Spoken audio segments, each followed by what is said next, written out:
Bonjour tout le monde, je vous explique dans cette vidéo le chapitre de cytosol.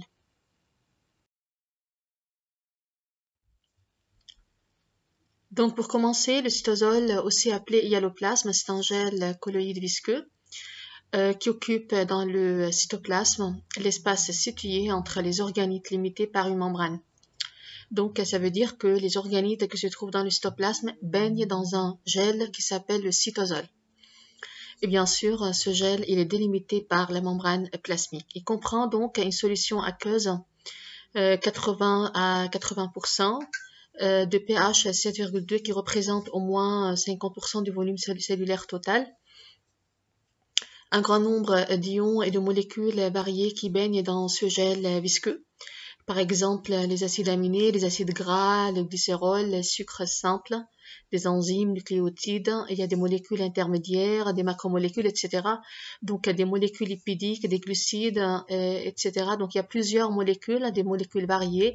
Il y a un nombre important d'ions qui baignent dans ce gel, dans cette substance qui s'appelle le cytosol. Toutes ces molécules dont j'ai parlé sont de provenance diverses. Ces molécules soit sont captées du milieu extracellulaire par diffusion ou grâce à des molécules, à des enzymes qui s'appellent des perméases, soit par des mécanismes d'endocytose ou phagocytose. Ça veut dire que ces molécules proviennent de l'extérieur, du milieu extracellulaire, soit ces molécules proviennent de l'activité métabolique du cytosol. Ça veut dire sont d'origine intracellulaire.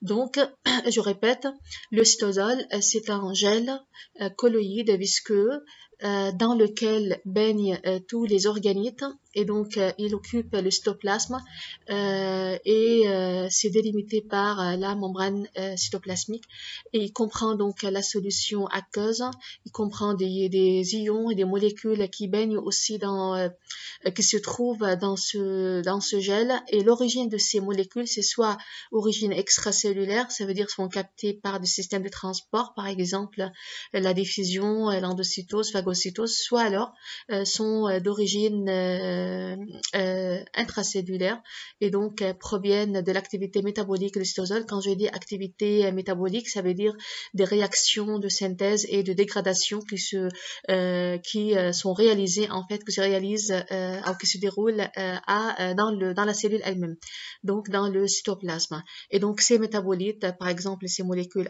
les ions et les NGIN sont les résultats, si vous voulez, de ces réactions chimiques, les réactions de synthèse ou les réactions de dégradation.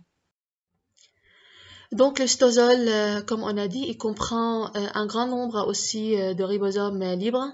Donc il contient aussi des ribosomes, il contient des protéasomes. Les protéasomes sortent de molécules qui sont responsables de la dégradation des protéines et également ce qu'on appelle le cytosquelette.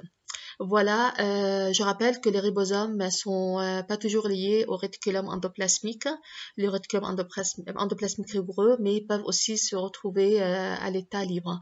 Et donc, le cytosquelette, en plus de certaines structures pluritumulaires ayant une architecture complexe, donc le cytosquelette, il y a plusieurs molécules qui forment le cytosquelette, qui forment, si vous voulez, le squelette de cytoplasme.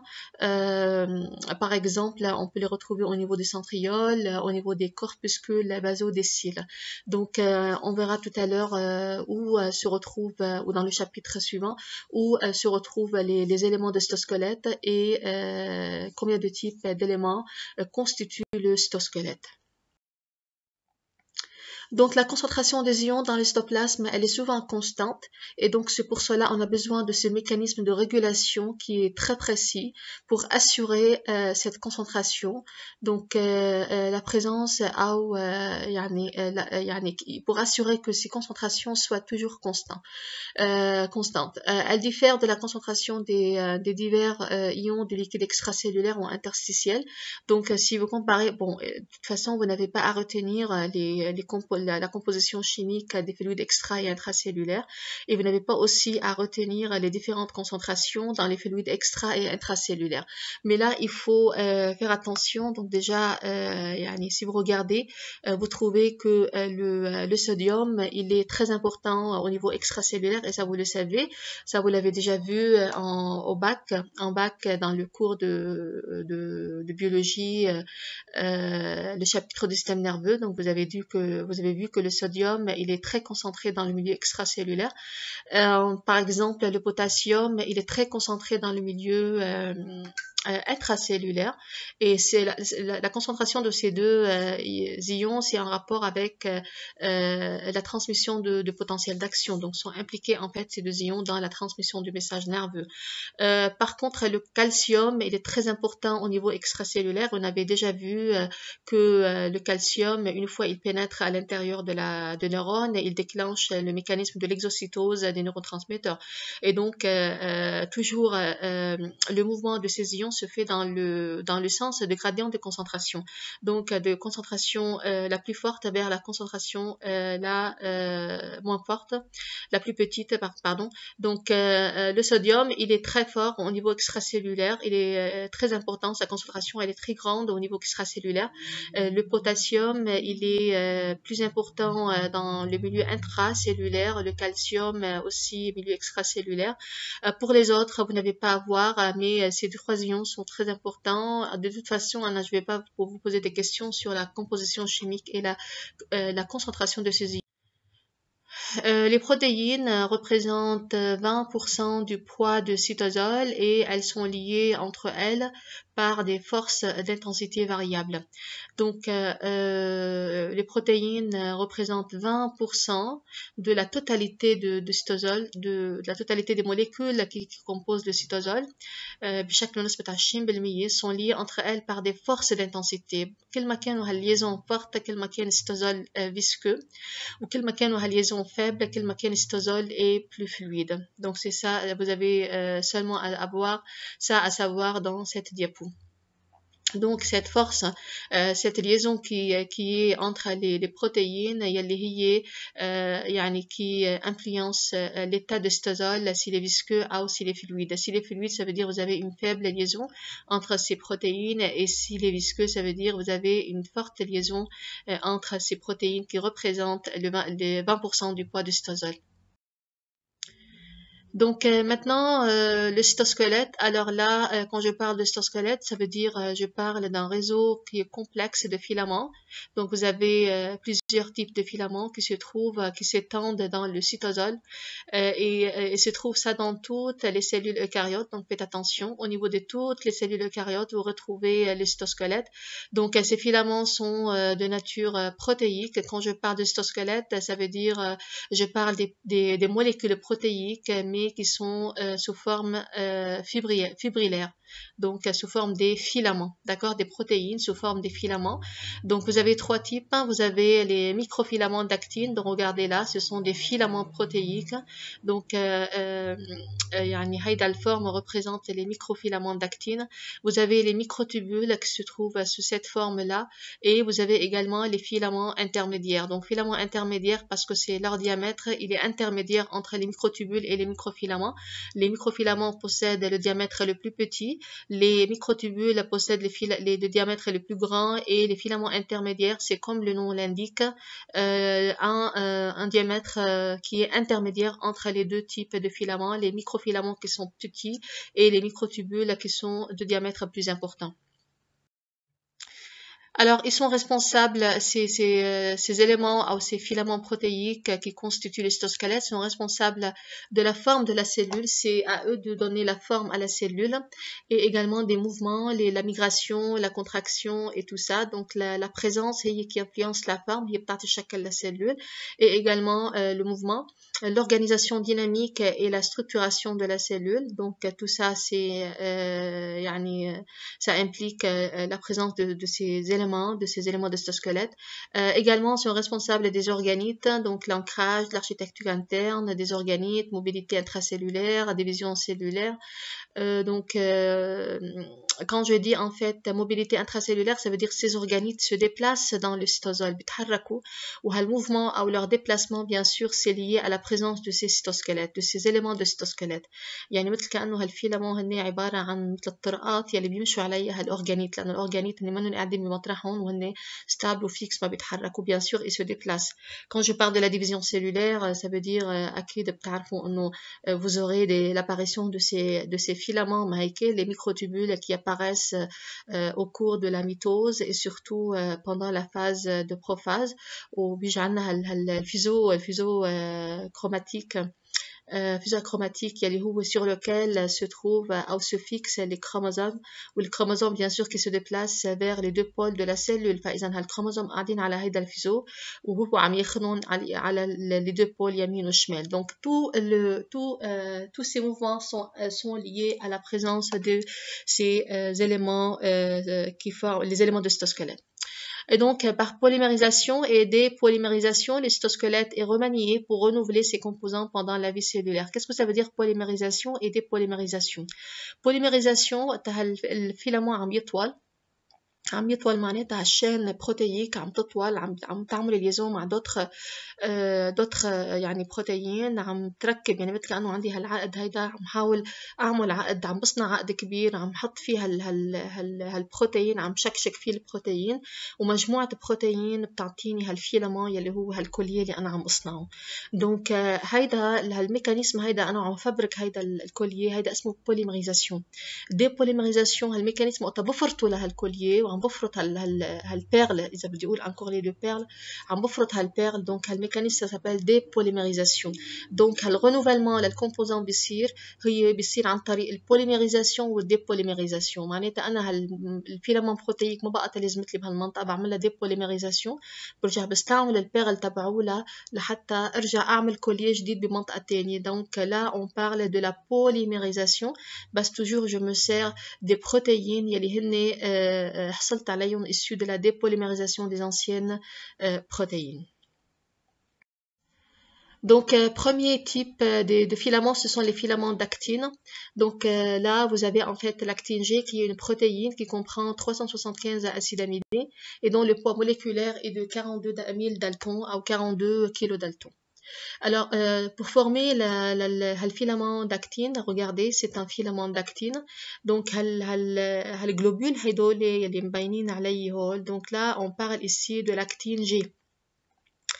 Donc, vous avez polymérisation de plusieurs actines G. Regardez là,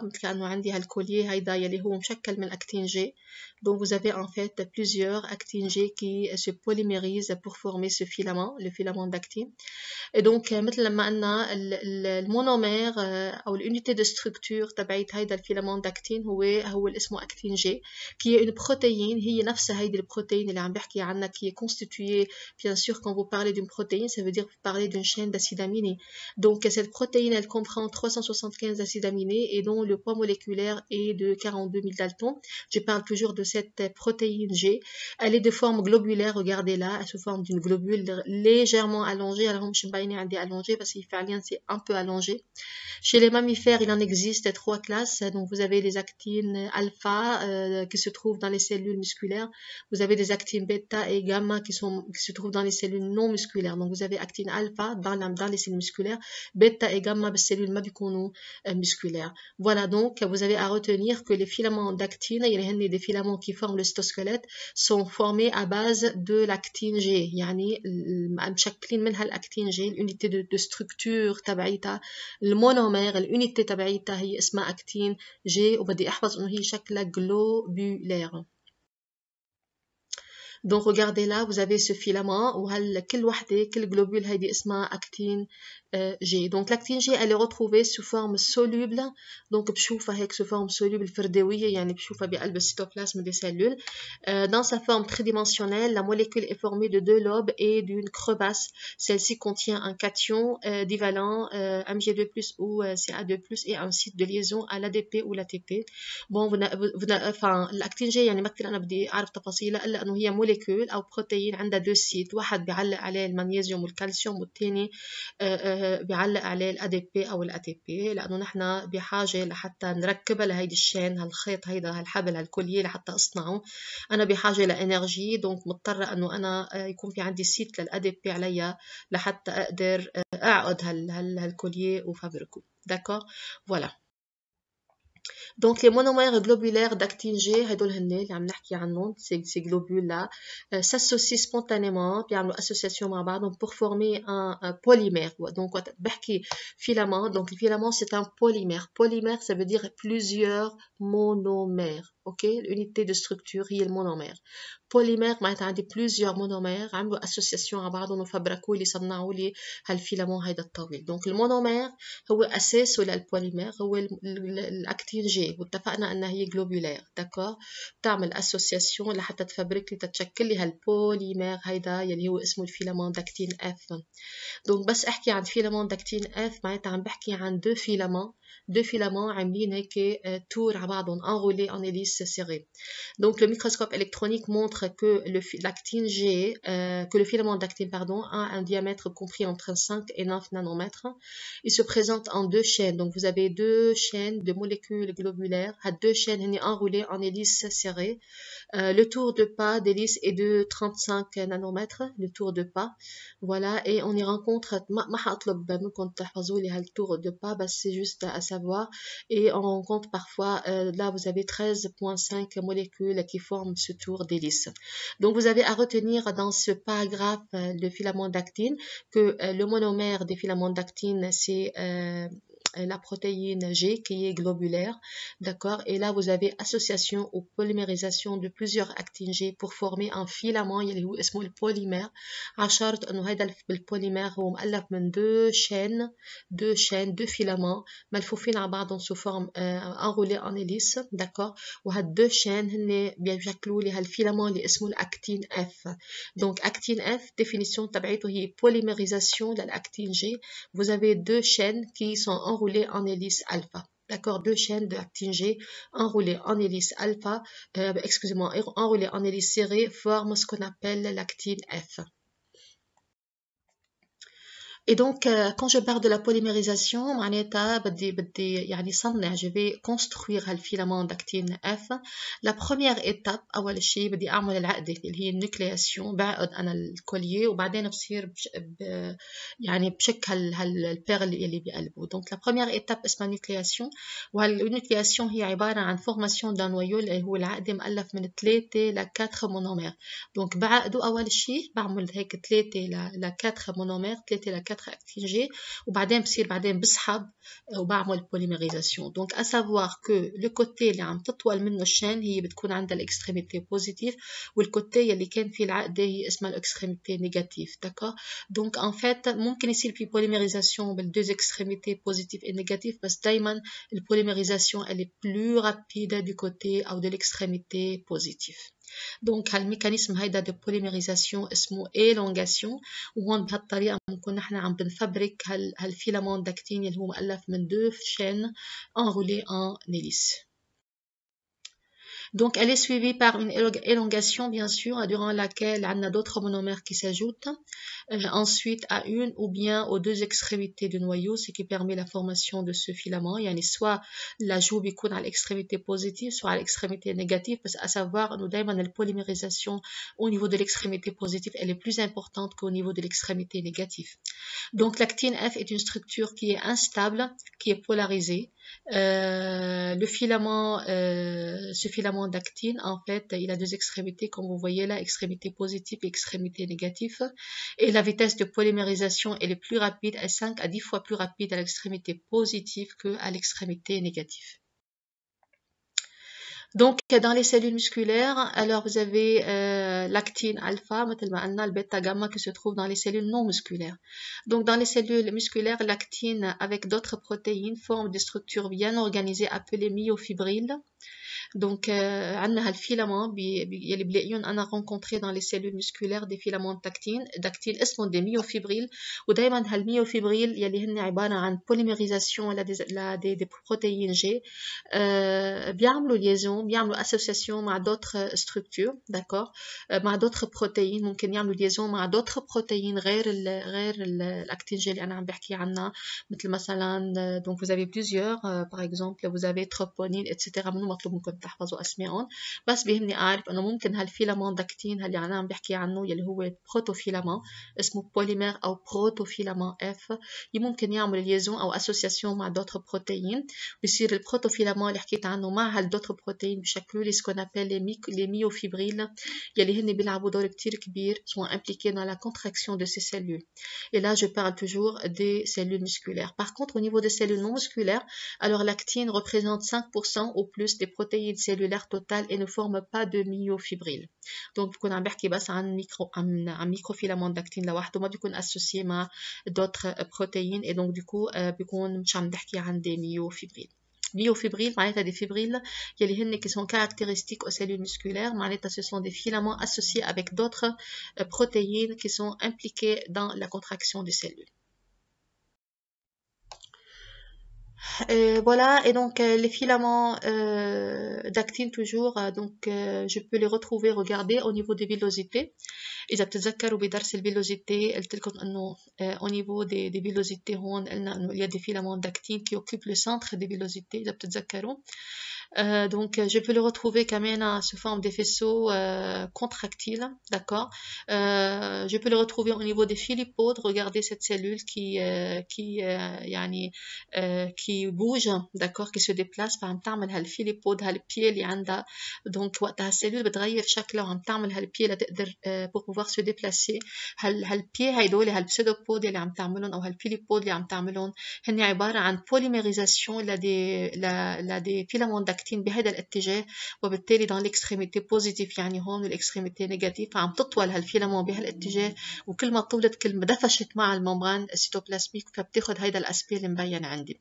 فاذا بدي اعرف انه الموفمون للسيلول او هالفيليبود او هالبيي اللي بيظهروا عند السيلول بخليها تنتقل من مطرح لمطرح سيليه على بريزونس دو سي فيلامون يلي هن البوليميريزاسيون تبعيتهم هي بتسبب ديفورماسيون للممبران بلازميك ça permet de pousser la membrane plasmique بدفشوها لقدام فبصير بتعمل des expansions d'accord وبالتالي بصير بتقدر هالسيلول تتحرك. او ici كمان je peux les trouver au niveau de l'anneau contractile. C'est au niveau des cellules qui font de la division cellulaire pendant la phase de télophase l'anneau contractile qui permet de séparer les deux cellules et de le diviser complètement يعني de former des cellules filles. Donc l'anneau contractile هو مؤلف en fait من des filaments d'actine.